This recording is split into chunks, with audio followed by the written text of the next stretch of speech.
Welcome, everyone. We are going to get started right on time, even as we know that some people will join us in the next minute or two.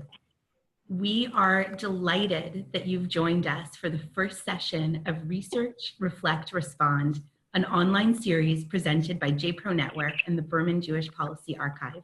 I'm Ilana Azen, the Executive Director of JPRO Network. JPRO Network works across the diversity of our field, and we're thrilled to welcome a diverse group of participants from 7 organizations. We are extra appreciative to those who organize groups to come together to have watching parties. Thank you so much. Here's our agenda for the hour. Please note that the times are approximate, but we are committed to ending right on time. About halfway through, we're going to break into small groups using the magic of Zoom. If you're watching on your own, you'll get to meet 3 or 4 other participants in a virtual breakout room. If you're watching in person with a group, you'll discuss together live. And if you're in a group that is watching together but not listed here on this slide, then please just chat to us to let us know so that we can organize the breakout groups accordingly. And speaking of Zoom, please just take a moment to open the chat function so that you can see important technical notes. For those who are new to JPRO Network, we are the organization of, by, and for everyone who works in the Jewish nonprofit sector in the US and Canada. We work with individuals and the field, and we focus on connecting and learning. Members of JPRO Network have full access to our programming. Along with JPRO Online, this includes a free advising program, skill-based training, and professional awards. We are thrilled to be partnering with the Berman Jewish Policy Archive on this series. The BJPA offers a free searchable collection of over 20,000 articles related to the Jewish community, ensuring that existing research is easily and instantly accessible to everyone who needs it. Beyond being a research archive, BJPA also works to catalyze new research, analysis, and policy discussions. We are so grateful to Professor Barbara Kirshenblatt-Gimblett for opening our series with How Jewish Museums Engage, Implications for Practice. Barbara Kirshenblatt-Gimblett is Chief Curator of the core exhibition at Poland Museum of the History of Polish Jews in Warsaw. She is University Professor Emerita and Professor Emerita of Performance Studies at New York University. Among her many academic credentials, publications, and awards, she was recently elected to the American Academy of Arts and Sciences. I know that today's discussion will be rich as we turn to museums as partners and to think about how we use all of our physical spaces for particular purposes, whether community building, engaging new audiences, to challenge, to provoke, to inspire. So often we forget that our milieu is doing a job, telling a story, setting a tone. We can choose to creatively and intentionally harness the power of our places to do our work better and with greater impact. Welcome and thank you, Professor Kirshenblatt-Gimblett. We just need you to, thank you for being muted. There you go, now you're unmuted. So thank you very, very much. I'm delighted to be here today. And what I'd like to do is to share with you Poland Museum of the History of Polish Jews as a, if you will, a kind of case in point. I'll be very interested during our discussion to hear from you about the Jewish museums, and I would include also Holocaust museums where you're located, and the ways in which you're using them or could use them or be inspired by them. Excuse me. So Poland Museum is an unusual case, but I think it's a very good case for us because it's really state of the art. So let me, I'm going to bring up my share screen. I'm learning how to use Zoom. It's very exciting. And here it is. Oh my goodness, it works. I can't believe it. So I want to introduce you to Poland Museum and in the process to highlight the ways in which I think it offers, it could offer some inspiration for Jewish museums more generally, and for the ways in which those who are working in other Jewish communal settings might be inspired. So that's my goal. So let me start with the story and then, are we good? Okay, so let me start with the story, and pardon me, I'll kind of explain as we go. So first of all, this is what you see here are the ruins of the Warsaw Ghetto, and the ruins of what had been the pre-war Jewish neighborhood, because this is where the Warsaw Ghetto uprising took place, and after it, the Germans destroyed the ghetto, which had been established literally in the Jewish neighborhood. And I don't know how many of you have been to Poland, how many of you have been to Poland Museum, but I also hope that in the process of our conversation, you might be inspired to come. Until 1948, that is to say I should say that 1948, on the 5th anniversary of the Warsaw Ghetto Uprising, there was the unveiling of the monument to the ghetto heroes. And you can see the destroyed city of Warsaw behind, because in 1944, as a result of the Warsaw Uprising, the Germans destroyed 85% of the city core. And until we opened the museum, the only indication that there had been the largest Jewish community in Europe in this place, and what had happened to them, the only indication was the monument. And the monument at the time was pretty monumental, and over time the rubble was cleared. There was a plaza, a park, communist-era apartment buildings. And in 1993, a Jewish NGO in Poland, the Association of the Jewish Historical Institute of Poland, had the bright idea to create a museum of the history of Polish Jews. And I think this is, what I want to say here, I think is important for Jewish communal organizations. And that is that when Jews in America think of Poland, by and large, the first thing they think about is the Holocaust. And in a sense, this 1,000-year history of Jewish life and civilization has been so overshadowed, understandably, by this catastrophic event. And so we see this museum as completing the memorial complex, that we go to the monument to honor those who died by remembering how they died, pardon me, and we come to the museum to honor them by remembering how they lived and how they lived for 1,000 years. And we feel a moral responsibility to recover the memory of their lives and not only commemorate their deaths. And I want to stress this because I would say that organized Jewish youth overwhelmingly come to Poland to commemorate the Holocaust, and they go from one death camp to another. They are now increasingly March of the Living, the Israeli youth groups are increasingly coming to the museum. But what I'd like to suggest, pardon me, is that this deeper, longer history of Jewish life, be it in Poland, in Russia, in France, England, wherever you want to go, but this was home to the largest Jewish community in the world, and 70% of the Jews in the world today actually have their roots in the territory of the Polish-Lithuanian Commonwealth. That means Poland, Lithuania, Belarus, Ukraine. So my message here is that there is more to the history of European Jews, and there's more to the history of East European Jews than the Holocaust. And so, and I know how important Holocaust commemoration is, understandably, and for us it's extremely important also, but it is not the only, let me put it this way, in the American Jewish context, it looms very, very large. And we would like very much to, in a sense, complete the story. So I just wanted to stress that as something we could be talking about. And so the museum as an idea emerged in 1990, and we opened the doors in 2013, and our big core exhibition in 2014. And the museum stands in this very special relationship to the monument. We created a multimedia narrative exhibition, but it's only one part of the museum. The museum is an institution of public history, but it is also an educational and cultural institution. And I think similar to many of you are working in institutions which, whatever their primary mission, are also educational and cultural institutions. And what I really value about museums generally, and about this museum in particular, is that although the exhibition sets out this very rich and very deep 1,000-year story, in fact, it's in the area of its educational programs, its cultural programs, its artistic programs, that it's also having an enormous, enormous impact.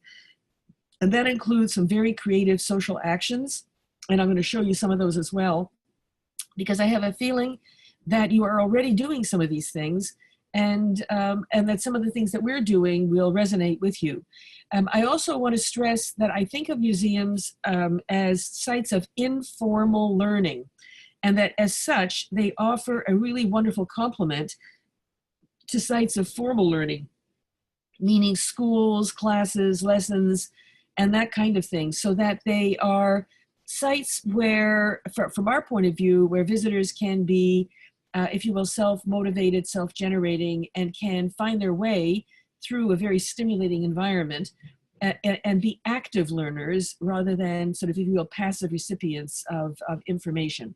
So let me give you a sense of what kind of museum this is, what kind of exhibition it is, because I think probably for many of you, if you're living, I don't know if you're in Phoenix or Tucson or even Los Angeles, in many cases, museums are very object and collection based, and for, you know, sometimes very effectively and sometimes not so effectively.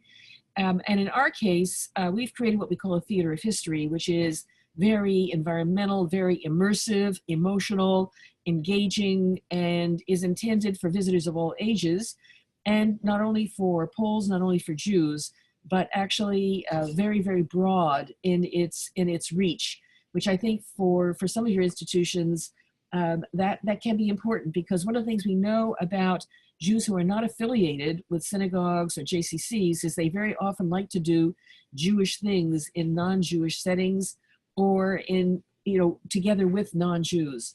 And so I think of museums as a kind of third space, or a third place, which is not work, not synagogue, not home, but a different kind of place, and where certain kinds of social interactions can take place, where people are very comfortable, and that is very stimulating, and that appeals through culture and through the arts to people who might not be as receptive to, let's say, to synagogues, for example. So, of course, objects are important and we draw on them, but they're not adequate to our 1,000-year story. So just very quickly, this museum is the result of a unique public-private partnership for a major cultural institution in Poland. And as of 2018, we've had 2.5 million visits, and we've won all the major awards, the European Museum of the Year Award, Academy Prize, et cetera. And not only for the core exhibition, but really for all of our programs. We've given a lot of thought to the history that we tell. And the single, I think, biggest takeaway is that this history includes the catastrophic and all-defining event of the Holocaust, but that this history is bigger than the Holocaust, more than the Holocaust, and that this history did not start out as a history of hate that led inevitably to the Holocaust. And these are very important messages, and they're very, I would say, they're messages that I think can bring the richness of in a sense, of the legacy of this history to new generations, and can offer a very constructive and very rich history and culture for thinking about the future of future generations. So to give you a feel for how visitors experience the exhibition, they enter through a very poetic forest, which tells the legend of how Jews came to Poland and why they stayed. And they enter the medieval gallery, which is a period of more than 500 years, starting in 965, going all the way to 1500. And you can see that this is very experiential. And I think that I say that museums are sites of informal learning, but they're also sites of experiential learning. And experiential learning through all the senses. So that means not just through, let's say, lectures or classes, whether they be classes in which they make things or do things, but where there's a total environment which is very stimulating from a sensory point of view, intellectually stimulating, and carefully curated, structured, and designed so as to provide a somewhat controlled environment for exploration and for the kind of informal learning. But it's also learning that's very social and very shared. And I think that that's a very important feature of what I like to think happens in museums, whether in the exhibitions or not. So we go from the medieval period to the period of the Polish-Lithuanian Commonwealth, 16th, 17th, and 18th centuries, when Poland, Ukraine, Lithuania were one big country. That also included Belarus and some of the neighboring areas. And one of the things we find is that people like to find themselves in the story. And we've even had people use their cell phones to take a photograph of their ancestral town as they see it on the map. So, but this gives you a feel for the early modern period and the way in which maps actually are really enormously wonderful communicators. But also there are a lot of hands-on things we find, certainly for young people, but adults as well. They like to do things, they like to make things, they like to touch things, that the experience is not only visual, but it's also audio, tactile, and that we created printing presses to communicate the rise of rabbinical authority during the period of the Polish-Lithuanian Commonwealth. And our visitors are printing the printers' logos from the most important Jewish printers during this period. And there are plenty of, and you can see, these are this can be an intergenerational visit, group visits, individual visits. But the main thing is that people can pick and choose what they're interested in, and they can explore, and they generally do that together. But I think one of the most amazing projects that we did, that I think of as the gold standard, was to reconstruct the painted ceiling and timber-framed roof of a wooden synagogue that once stood in Gwoździec, which is today in Ukraine. And what's really astonishing is that all these wonderful wooden synagogues were actually destroyed during World War II. The Germans burnt them to the ground. All we have left is the documentation. And from that documentation, we were able to rally a team of about 300 volunteers. And this is the ultimate in terms of a big project that can galvanize a whole group of students and experts and timber framers. And we ordered 300 raw logs with the bark still on, and we invited timber framers and students to come and use traditional tools, materials, and techniques. And in just 6 weeks, they timber framed the structure. We brought the parts to the museum. We reassembled this timber framed roof. We hoisted it. We did painting workshops, 2-week workshops in synagogues across the length and breadth of Poland. And this is the result, which is standing in the museum today and is one of the most memorable experiences. And so this is talk about participatory, hands-on, recovering the knowledge of how to build it by building it. Talk about an educational experience that is 360 degrees. Now, not every museum can do it, not every organization can do it. But then our young visitors, they have cushions that have straps on them, and they wear them like backpacks. And when they come here, they take them off, lie down on the floor. And I think it'll be the most memorable experience, museum experience of their childhood. And then above, they can explore, everybody can explore how we made the synagogue and the history of the synagogues. But I'm stunned when I see a kid on the right, looking at a map to see where all the synagogues are. I mean, that's just amazing. Whoops. So, and having one kid show another kid something about the timber framing. So that kind of peer learning and social nature of the experience, I think go really to the heart of the kind of informal, social, immersive kind of experience that we think where learning happens in a way that is very personally and deeply meaningful. The interwar years is a period of great cultural and political energy, even though it's also a period of rising anti-Semitism and incredible economic hardship. And we even have music that when people hear it, they start dancing. And it's actually part of the exhibition itself. And we have an area dedicated to growing up, and one part of it is children's free play in the courtyards.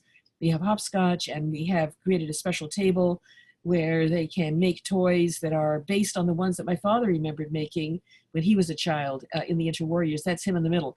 I finally found a way to get my father into the exhibition. Can you imagine? I know it's a little nepotism and probably in reverse, but what the hell. But these are, and I made all the toys because he taught me how to make all the toys. And it's a wonderful activity. And then all the stories around it. And it's really state of the art. The Holocaust is one of 7 historical galleries. It's the single largest gallery in the entire exhibition. And it's very special because we try to keep our visitors in the moment of the story, and we use only documents from the period. And these are the documents that were actually, I would say, collected by the Oynik Shabbos Archive that was led by Emanuel Ringelblum, and it was a clandestine, if you will, team project to record everything that was happening in the Warsaw Ghetto. And during the Great Deportation in the summer of 1942, and then also before the Warsaw Uprising in the spring of 1943, when the team realized they wouldn't survive, they packed the archive up into tin boxes and milk cans and they buried it. And right after the war, miraculously, I don't know how they did it, but they managed to find one of the caches of the archive. And then during the 1950s, there was earth-moving equipment, probably trying to build create a foundation, opening up the ground for a foundation for a building. And by accident, they found the second. And we don't know if there's a third cache. They say it's under the Chinese embassy, but we've tried digging there and without success. And then finally, it's the post-war years, and Jews, those who survived, there were 3,300,000 Jews in Poland before the Holocaust, and 90% of them were murdered. And so, and most of those who survived in the Soviet Union. We say they were saved by deportation. And so at war's end, there were probably 250,000 Polish Jewish survivors in Poland, most of them coming back from the Soviet Union. And the big question was whether to stay or to leave. And we tell the story of leaving on one side, staying on the other.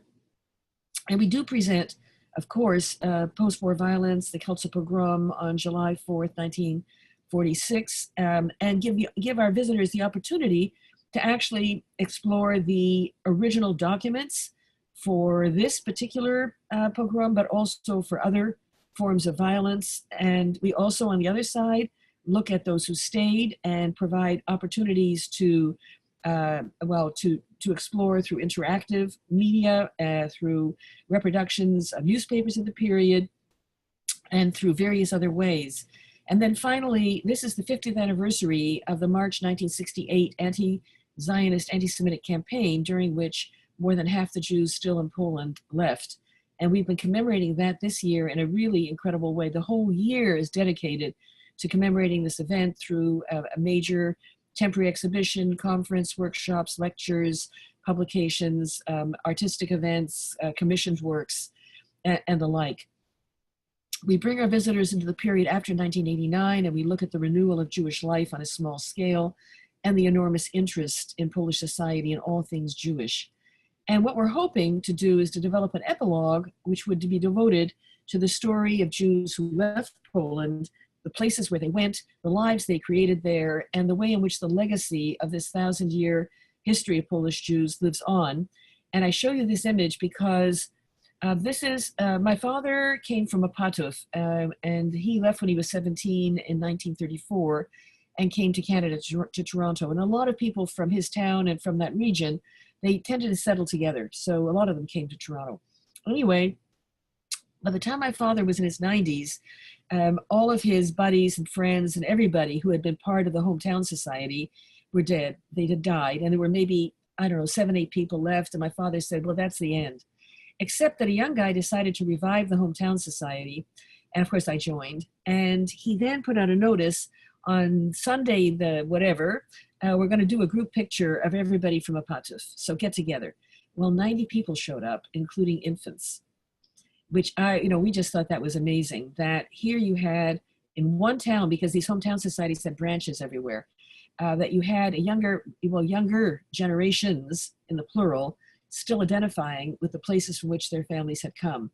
And so what we really want to do is to create an epilogue that explores their stories, their lives, in wherever they may be. Now, in addition to the permanent exhibition, we have wonderful temporary exhibitions. One of them was dedicated to a Jewish century on shellac and vinyl. We did an exhibition on Polish-Jewish relations looking at the role of blood, which was a very interesting exhibition on blood in Judaism, blood in Christianity. And we're willing to take on controversial or potentially controversial topics as a way of generating discussion and debate and bringing diverse communities into dialogue with each other. And I only regretted that this was only Christians and Jews. I wished it had also included Muslims, because I think that Islam has a very important place in this story. And then here you saw these images before, but you can also see on the bottom left another image of, in this case, a group of kids, and they're being engaged around something very simple. It was a market stall in our 18th century gallery. We have a wonderful family education center, which is dedicated to families with young children from as young as 3, so pretty much 3 to 9. And it's inspired by the public library in the center of Stockholm, which is very, very innovative. It's, it's a public library in the most broad sense of the term. It's more like a community center, actually more like a JCC, except that instead of having, among other things, a swimming pool or gym, etc., it's all organized around books, films, theater, cultural activities, and it's really amazing. So this is a very, very special and very beautiful environment for the youngest of our visitors. We also have a museum on wheels that is an amazing 2 containers that are attached to a vehicle, and they go around to, I would say, towns across Poland with a population of less than 50,000. And in 2 hours, they open up the containers and they have an instant museum. The towns are preparing for their visit, so they're exploring the Jewish past of their own town. We prepare for the visit. And I see here that in one season, they went to 2, 4, 6, 8, 10, 12, 14, 16, 18, 20, to 21 towns, which is, I think, pretty amazing. We do a Polish-Israel exchange. We do a Polish-Germany-Israel exchange. We do conferences that look at, for example, museums and their publics at sites of conflicted history. So we don't shy away from topics of that kind. And now this March 68, 50 years later, which was not only an international academic conference, but more. We also have a resource center, which would be comparable, I think, in your institutions to a library. But we have experts on hand that are particularly good at Jewish genealogy, because we find that a great point of entry are the family stories and personal stories of those who are visiting us, or even those who are abroad and who can reach us by email. This, I think, is a really, quite an inspiring example. Might be interesting for your organizations to join us. But this is the 5th year that we commemorate the Warsaw Ghetto Uprising. It's called, I think it's called Connecting Through Memory, and we call it our Daffodil Campaign. And what we did was we commissioned a wonderful Jewish artist in Warsaw, and she created a paper daffodil. It's like an origami little yellow paper daffodil, and we're prepared to supply them in the hundreds and the thousands to whoever wants to participate. And there is a little leaflet that explains what this yellow daffodil is about. And on April 19th, every year, we've trained hundreds of volunteers, and they get a t-shirt, they get a badge, they get a bag, they get the daffodils, they get the leaflets, and then they go out on the streets and they, I wouldn't say they accost, but they approach ordinary Varsovians. Actually, it's going on now in Las Vegas. There's a woman there that's been doing it for us. And now it's in other places in Poland with high school students. And what they do is they engage the person and they say, we'd like to explain about the yellow daffodil, and would you be willing to wear it? And today is the 75th anniversary of the Warsaw Ghetto Uprising, and they explain what it is, and they say, and every year when he was alive, one of the leaders of the Warsaw Ghetto Uprising, Marek Edelman, used to receive a bouquet of yellow daffodils from an anonymous person, and he used to always bring them and lay them at the foot of the monument. And we would like to we like to honor his memory, and we would like to commemorate this event. And then what happens is that everybody's got the yellow daffodil, politicians, TV presenters, everybody. And it opens up, and it is the yellow daffodil, but at the same time, it is sort of in the shape of the Jewish star, sort of like the yellow badge, but it's actually a flower. So it's a kind of transformation of a stigmatic symbol, like of a stigma of the yellow star into this beautiful flower, which is a kind of I would say, a gesture of hope and life and renewal. So it's and it engages a lot of young people. It's a really wonderful thing. The other thing is that we give out an annual prize. I'm sure you have annual awards for all kinds of things. Our annual award is to a person, a project, or an organization that has made an outstanding contribution to restoring the memory of Polish Jews. And it's very encouraging because sometimes the award goes to somebody who's like a high school teacher in a town with maybe 250 families and who has just independently really done an amazing, amazing job. As a cultural and educational center, we also have an auditorium and we do all kinds of concerts, everything from klezmer to jazz to Kronos Quartet to commissioned classical works, everything you could possibly want. This is Kronos Quartet, and they actually composed a work specifically for us. So we're a 360-degree, if you will, total institution operating on every front, inside the building, outside the building, very committed to engaging with our public in an active way, and to creating, if you will, artistically inspiring, culturally interesting, intellectually challenging programs and opportunities for basically realizing our mission, which is to restore the memory of Polish Jews, to transmit the legacy of Polish Jews, to build bridges across the chasm of history, and to foster mutual understanding and respect. And so this is how we do it. And I think that my time is up. And I think I was 2 minutes over.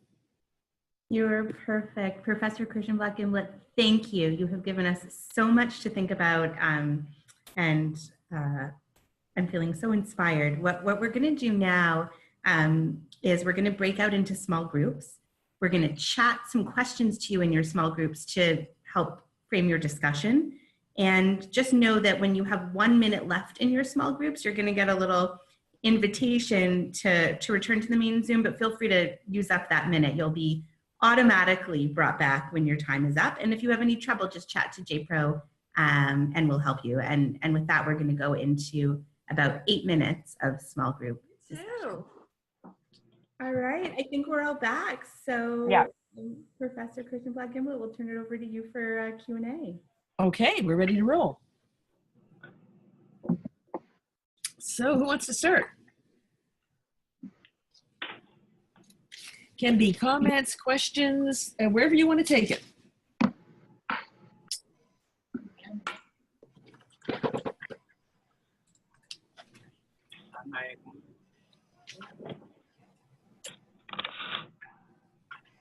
The mute and unmute game. I'll start. Okay. My name is Mark Young. I'm from the William Davidson School of JTS. Thank you so much for teaching us today. My question is around engaging teens, especially around Holocaust studies. Meaning that this is the mode of bringing them into museums and giving them this hands-on experiences have been beneficial given the recent statistics that we've learned that most, like from a growing minority or almost a majority of millennials and those below them don't know about the Holocaust, don't know how many Jews died in the Holocaust. You know, there's less of a familiarity with it. Are you finding this as a helpful counteraction to that? So that's my question. Okay, so basically what I would say is this, that Holocaust education is its own thing. And they don't know much about anything. They don't know much about the Holocaust. They don't know much about what happened before. They don't know much about what happened after. And when they do find out something, all they know about is the Holocaust. That's my issue. So yes, Holocaust education is very important, but what I would say is, there are two issues that I think our session today raises. One is how the what does the 1,000-year history of Polish Jews have to offer this and future generations? 1,000-year history. Holocaust is part of it, but not all of it. That's my first pitch, because there are probably now as many, if not more, Holocaust museums, centers, educational programs than there are Jewish museums. And moreover, there are probably more professors of Holocaust studies at universities than there are professors of Jewish history.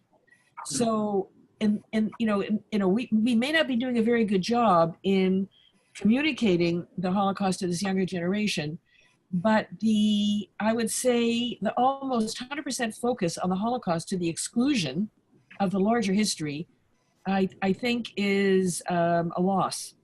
So is there, and what's more, okay, so that's the first thing. But the second is in the nature of a museum like ours to create, or if you will, to inspire exciting opportunities for learning that don't look like a traditional museum, a classroom, preparing for your bar mitzvah. And also, let me put it this way.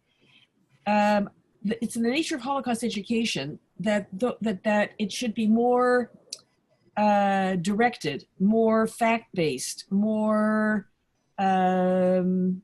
communicating of information, that you want, like what you said, you want them to walk away knowing how many people died and how they died, etc. But that's not the nature of the sort of learning experience that the museum that I presented to you can offer. And it may not be well suited to teaching about the Holocaust. The Holocaust for me is another conversation, really. It's another issue. Thank you. Professor, can I ask you a question? Please. Thank you. First of all, thank you. It was a very interesting presentation. Thank you. I'm curious on a 30,000-foot level, at least what I took away from it is museum as museum / cultural / community center. And therefore, what do you feel that this institution's role and responsibility is to legacy institutions that are cultural centers, community centers, synagogues, et cetera, in our own communities, so as to both help collaborate and bolster and not necessarily supplant those legacy institutions. Well, let me ask you this. Which is your institution? I'm an independent consultant. Ah. With lots of years of experience working. Okay, and so what kind of institutions do you consult on? Everything from synagogues and community centers and federations and other organizations. I would ask you, from your perspective, I mean, those institutions exist usually in cities that have some kind of Holocaust center or Jewish museum or public library that do you see any potential? Oh, I see enormous potential for collaboration. I think the challenge is less the ability to collaborate on programmatic initiatives. And I guess my concern is, does the museum, your museum and others like it, supplant for those that are seeking and do not belong to community institutions? In other words, they come into your museum, they have a wonderful experience, but that's not a connectivity to a community. It could be a one-off experience as opposed to belonging to a community and a community center or a synagogue or something of that sort. So, my concern, I'm supportive. I'm not antithetical of what you're trying to accomplish, but what I'm concerned about are those people that will connect through the museum on a one-time basis and then have no further connection to the community. So, okay, so in other words, can the museum be a gateway? Thank you. Yeah, well, all right, so let me put it to you this way, because I want to do it from a concrete situation. Basically, after March 1968, when all these, this 13,000 Jews left and there were very few in Poland, a younger generation sort of looked around and said, with all this anti-Semitism and all of this whatever, now I know that I'm Jewish, but I have no idea what it means. So they, in a sense, invented, I call them Jews from scratch, because they took the Jewish manual and they tried to figure it out. So and Rabbi Shudrick says he doesn't know how many Jews there are in Poland, but all he knows is that the number keeps on going up, but the birth rate doesn't. So one of the questions we ask at the very end is, did you always know you were Jewish? And the reason is, of course, is that many didn't. And why didn't they? Because their parents or grandparents thought that out of fear and shame that their kids would have a better chance if they didn't know they were Jewish and nobody else knew also. But then they find out. And so the idea that in our case, what we feel is the museum can play a role in the renewal of Jewish life. It isn't a substitute for a synagogue or the JCC, but it is but it plays a role. And the question is, what is its role? And we're talking now about Jews who live in Poland, because that is comparable to situations of Jews who are living in wherever it might be, San Francisco or Chicago or Detroit, wherever it might be. And for them, first of all, it makes a statement that there's nothing to be afraid of and nothing to be ashamed of. But it also offers a resource for creating a Jewish life for themselves, their families, and for future generations that is more than the Jewish catalog, which is where they started. Right. And I think that, so I think of it, let me put it this way. One of my goals, or one of my objectives of this museum, is that if visitors leave with nothing more than curiosity, I've already achieved something. Because the whole point is that they would feel better prepared to explore further, be it a book or a film festival or a concert, or it might be something else. So it's not a matter, they came, they had a good time, they go away, and it's the end of the story. Whether or not they would come, have a good time, and go out and join a synagogue or a JCC or something else, this I can't say. But if they, if we think more broadly that there are some that are just simply not going to affiliate, but they could be engaged. There's a difference between engagement and affiliation. Mm-hmm. And that means that they could come to the JCC for a program without necessarily being a member. They might go to the synagogue for a program and not necessarily be a member. So I think of it rather as, in a sense, creating greater Jewish literacy, but not through classes and not through more conventional ways, and of being so stimulating and so, in a sense, creating curiosity and giving them the feeling they're better prepared to follow up on that curiosity, be it a film, a book, whatever it might be, a program, a summer camp, a retreat, whatever it might be. But I wouldn't go so far as to say they'll walk out and affiliate. But if they will walk out and engage, I would be happy. Thank you.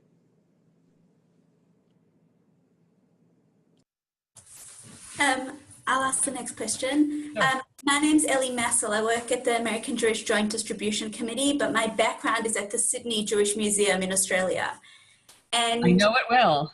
I know. I just missed you, which was very upsetting for me the last time you were there.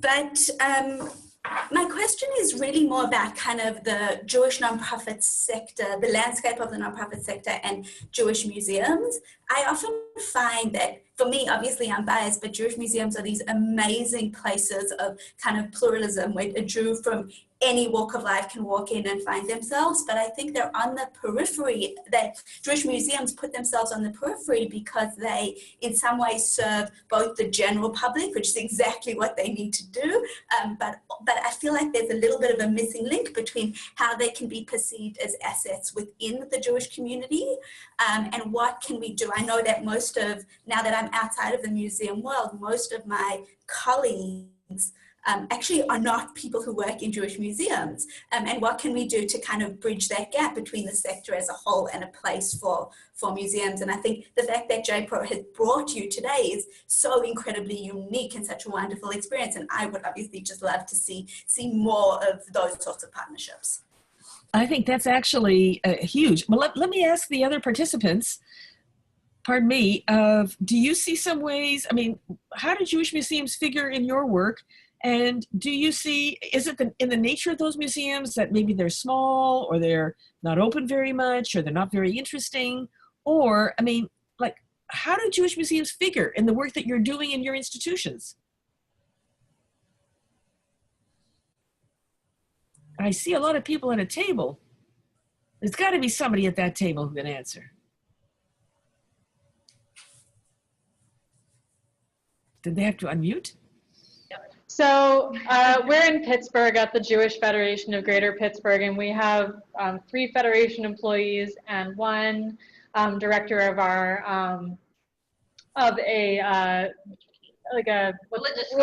religious school, part-time Jewish education program. And in Pittsburgh, we have a couple of small museums of sorts. We have a Holocaust Center that has its own collections, and we have a local Jewish history archives. And the Holocaust Center is a small way of displaying its collections. They have a little bit of space in their building, and sometimes they use the hallway of the JCC to display some things at certain times. And then our archives doesn't really have a good mechanism for welcoming the public or even smaller groups into its holdings, though they're doing a better job of figuring out creative ways of doing that. And so when we were speaking in our breakout session, we noted that there are resources, but they're not particularly well utilized within the Jewish community. So this is a question that we're interested in as well. Okay, so this is very helpful. So the thing is this, the question is whether there is a way to leverage, and this is something that Miriam Borden, who is, I think, hopefully still with us, can also respond to, and that is there a way to leverage, for example, I mean, in some places, like you mentioned, there's a local Jewish Historical Society. Sometimes it's part of the big one. Sometimes it's part of a library, general library, public library. But is there a way, like, for example, are there Jewish institutions, be they synagogues, JCCs, a historical society, archive, whatever, that do have the space to host an exhibition or project in collaboration with the Holocaust Center, with the archive? I mean, Miriam, do you want to talk about your experience? Yeah, sure. So I work with the Ontario Jewish Archives. My role is primarily, though, to coordinate programs run by the Committee for Yiddish, which is a committee of the UJA Federation of Greater Toronto. And there has been there's certainly, until I joined this year, there has been very little collaboration, even though it seems like a natural relationship between the archives, the Neuberger Holocaust Education Center, which is very well established here, and the Committee for Yiddish. It seems like a very natural sort of collaborative group. It has not really been, though. And I wonder, and I don't really know why that is. I can't really speak to why that is, but I can think of ways to change it. It's a challenge because we don't have something that Ellie and I discussed in our breakout session was, I don't have a brick and mortar location for the Committee for Yiddish. The Holocaust Education Center does, the archives do, but just like, it sounds like it's similar to the case in Pittsburgh, where they have trouble interacting and sort of making it a welcoming space for the public. We do walking tours, which I'm one of the tour guides, which explores the historical Jewish landscape of Toronto. That seems to be the only one, though, and I think there are more opportunities. For me personally, my hook, I'm a PhD student in Yiddish, so my hook is the Yiddish language. We happen to have a really rich Yiddish history in Toronto, and so I find that maybe I don't need a brick and mortar location. Maybe I can sort of utilize the brick and mortar locations of existing institutions in the city to make them see their value in the history and their role in the education of the city. And so, for example, I have yet to find an institution, a synagogue, a Landsmannschaft, a committee that became a museum, something, right, that does not have some sort of Yiddish past. And I know that because I've uncovered their archives, their records in the archives, or because I know about signage that used to exist. My hook is really trying to get them to see their own potential, and to do that through Yiddish. I know that's sort of a unique feature. Not every city has, that capability. That's one way that I'm dealing with it. We'll see how it goes. But also something that Miriam did, which was very interesting, is that she took advantage of a public sort of a lobby space at the University of Toronto's library to showcase its holdings in Yiddish. And I mean, I say that only because my thought is, if the communal institutions do have public spaces that could accommodate activities or installations or exhibitions or programs that are inspired by what museums are doing, then I think that collaboration with those organizations that have materials, expertise, I think that there's some potential there. And also it may be that the JCC or the synagogue generates something that would be hosted at the local library or the local store. Oh, I'll give you an example. I was just in San Diego, and the San Diego History Center is featuring different immigrant groups. And when I was there, they were doing the history of Jews of San Diego, and it was a major, beautiful exhibition. And it's not as if that History Center has the collection. The collection is coming from other Jewish sources, but that general institution was doing it, and they were doing it obviously in cooperation with other organizations in the city. So what I'm hearing coming out of this is that, one, your institutions can be a venue. Two, your institutions can collaborate. Three, your institutions can look at what they're already doing and see whether any of their current projects, spaces, activities might benefit from a kind of a rethink that is inspired by the best of what museums are doing. That would be where I would take it. Professor Kirshenblatt-Gimblett, thank you so much for a really inspiring hour, from the images you shared to the examples. I'm coming away thinking about what are the things we can do in all of our institutions to create curiosity. How can we create venues for shared and social learning? How can we bring museum professionals more closely into the fold of our Jewish professional ecosystem? Yes. And so much more. Thank you for your time. Thank you for being with us. And thank you everyone for joining. An evaluation will be coming to you in your email. Please do give us your feedback. And please join us on May 9th for our next JPRO Online session. Thank you to everyone. I thank you for being here, and thank you for your participation. Thank you. Bye all. Bye-bye.